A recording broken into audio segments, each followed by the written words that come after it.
안녕하세요. 반갑습니다. 오늘은 인셀덤 대리점장이 너무나 많은 부작용도 낳고 그 다음에 이제 투자를 하다가 보니까 문제가 생기는 것들이 굉장히 많아서 오늘은 그 부분에 대해서 한번 얘기해 볼까 해요.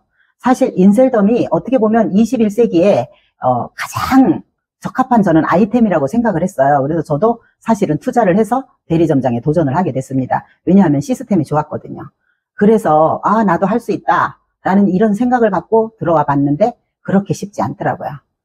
저 같은 경우는 자영업을 40년 하다가 어느 날 갑자기 이게 내가 할 수 있다는 그런 생각으로 뛰어들어와서 실질적으로 해보니까 생각 같지는 않더라고요.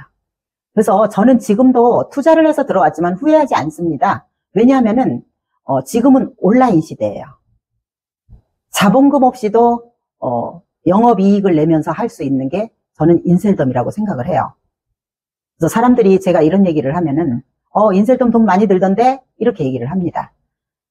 물론 전혀 안 들어간다고 말할 수는 없어요. 그렇지만 정말 소자본으로 전체 제품 한 개씩만 사가지고도 내가 느껴보면서 사업할 수 있습니다. 인셀덤 사업은 내 개인의 사업이 아닙니다. 내가 1인 사업이에요. 그렇기 때문에 팀 사업이에요. 5,500도 내가 전부 다 5,500 매출을 일으키지 않아도 됩니다. 팀이 만들어지면은 팀에서 올라오는 그것조차도 전부 다 매출로 잡히기 때문에 5개월 누적으로 충분히 갈 수 있습니다. 근데 어떤 대리점장들은 투자를 해서 가다가 보니까 5개월 누적으로 가는 건지를 모르고 있는 사람들도 있더라고요. 그러면 이런 사람들이 과연 대리점장들이 됐을 때 어떻게 나의 팀원들을 케어할 수 있겠어요? 안타깝더라고요. 그래서 이 좋은 시스템을 제가 고객들한테 얘기를 해보면은 잘 믿지를 않더라고요. 물론 안 믿겠죠. 그리고 사실 너무나 빠른 시간에 급성장을 했기 때문에 나가서 우리가 직접 방문 판매해서 4년 만에 1등을 했다 그러면 믿지 않아요.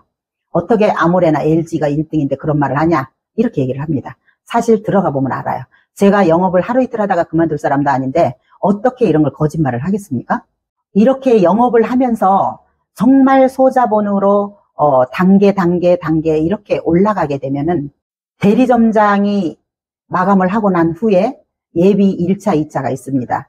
예비 1차, 2차가 있을 때 단계를 밟아서 올라간 사람들은 절대로 어렵지 않습니다. 그리고 대리점장 번호가 나온 뒤에는 충분히 내가 그 팀도 이끌 수 있고 대리점장이 돼서도 나만의 매출이 다가 아니거든요. 팀 전체의 매출을 가지고 수익을 따지는 거거든요. 그렇기 때문에 이거를 정확하게 알고 내 파트너들한테 정확하게 전달할 수 있는 사람이 돼야 돼요. 그래서 인셀덤 대리점장은 정말 단계적으로 밟아서 올라가게 되면 절대 망할 수가 없습니다. 사업이라는 게 우리가 처음에 투자를 해가지고 내가 나 얼마 벌었어 이렇게 얘기를 하지만 그런 사람들 봤을 때 크게 롱런하지 않더라고요. 우리가 사업을 하기 위해서는 롱런해야 되지 않겠습니까? 그래서 기초부터 다져라 이런 얘기를 저는 하고 싶고, 하나의 예를 들어보면 우리가 집을 지을 때에 기초공사가 제대로 돼 있지 않으면은 얼마 전에 그런 아파트 무너지는 그런 사례도 보여주지 않았습니까? 그렇게 돼요. 이거 사업도 똑같아요. 인셀덤도. 저는 여러분들이 나만의 어떤 이익을 가지고 내 눈앞에 내 주머니만 채우려고 이런 생각을 가지고 여러분들 사업하시면 절대 길지 않습니다. 그러니까 단계적으로 밟아 올라가는 그런 시스템을 만들어서 가시기 바랍니다. 오늘은 여기까지 하겠습니다. 도움이 되셨으면 좋겠습니다. 감사합니다.